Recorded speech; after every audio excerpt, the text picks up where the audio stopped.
Então, aqui na nossa quinta aula, nós vamos ainda continuar falando sobre habilidades cognitivas e nós vamos falar sobre a última habilidade cognitiva que eu separei para conversar com vocês sobre, que é a nossa memória procedural. A gente já falou dela um pouquinho, né? A gente já falou dela lá em memória operacional, quando a gente falou sobre repetir algum conteúdo, né? Então, eu quero só frisar para vocês um pouquinho melhor como que essa memória procedural funciona, tá? A memória procedural ela é uma memória de procedimentos, né? De comportamentos, de coisas que eu faço. Pode ser coisas que eu faço manualmente, pode ser coisas que eu faço mentalmente, tá? Quando eu digo manualmente, não estou falando só das mãos. Pode ser movimentos da perna, por exemplo, andar, já está na nossa memória procedural, né? Pode ser movimentos visuais, pode ser uma série de coisas. Tudo que são comportamentos, assim, que podem ser conscientes, ou seja, que eu posso decidir fazer ou não, são comportamentos que vão estar usando ali a nossa memória procedural.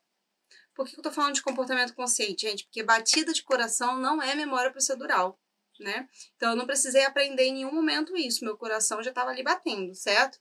Então, ela não está usando memória procedural. Agora, quando, por exemplo, eu estou andando, dirigindo, escovando dente, muitas vezes eu estou ali, sim, utilizando da memória procedural, tá? Então, essa é a diferença. Ok. Então, a memória procedural, gente, como a gente já falou, ela é aprendida, normalmente não, ela é aprendida na repetição.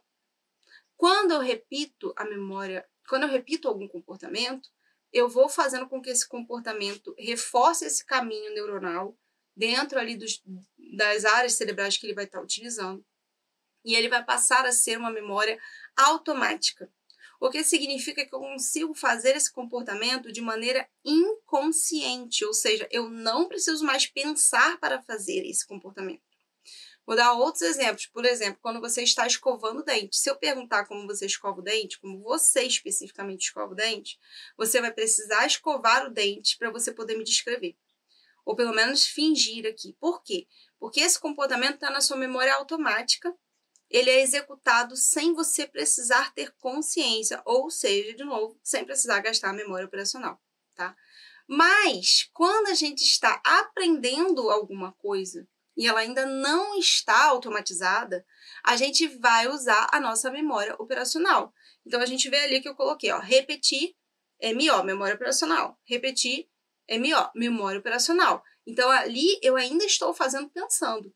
Então, quando eu vou escovar meu dente a primeira vez, eu vou escovar pensando. Que, vou escovar para esse lado, esse lado. Quando a gente é criança, talvez a gente não vai lembrar, eu não me lembro.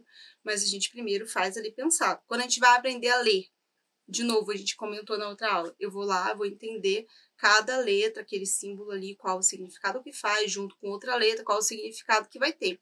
Então, eu vou estar conscientemente pensando, refletindo sobre aquilo, tá? E isso vai ocupar um espaço na minha mente. Mas à medida que eu vou repetindo aquele conteúdo, repetindo aquele movimento cerebral, aquele movimento interno, ou aquele movimento físico também, isso vai se tornando algo automático. Ou seja, eu vou fazer sem pensar.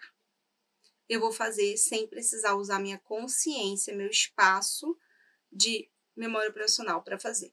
E, de novo, os benefícios disso são que você libera mais espaço na sua memória operacional para outros procedimentos. Então, se a gente está usando, por exemplo, comandos de computador, a gente pode trazer para a memória operacional. Então, se eu estou estudando informática, eu posso trazer esses comandos de computador, né, para se tornar algo que eu faço sem pensar, sabe? Quando você digita ali, você nem precisa olhar para o teclado, porque você já sabe onde estão as letras, onde estão as teclas. Então, eu posso pegar alguns comandos, por exemplo, de computador e saber como Ctrl+C, Ctrl+V. A gente já sabe fazer, a gente não precisa pensar, a gente só olha e faz. Memória procedural.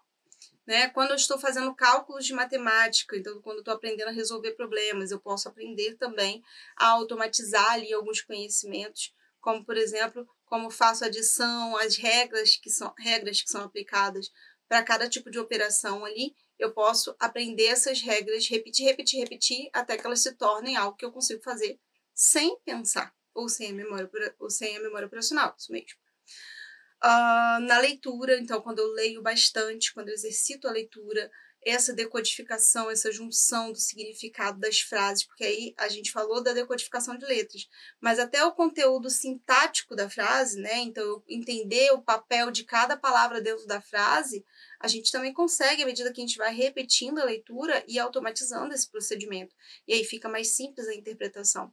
Então, tudo que a gente puder automatizar no nosso estudo, a gente pode fazer isso para que a gente não precise gastar o nosso pensamento consciente, a nossa memória operacional, e a gente consiga deixar esse espaço livre para outras coisas que a gente vai precisar fazer naquele momento.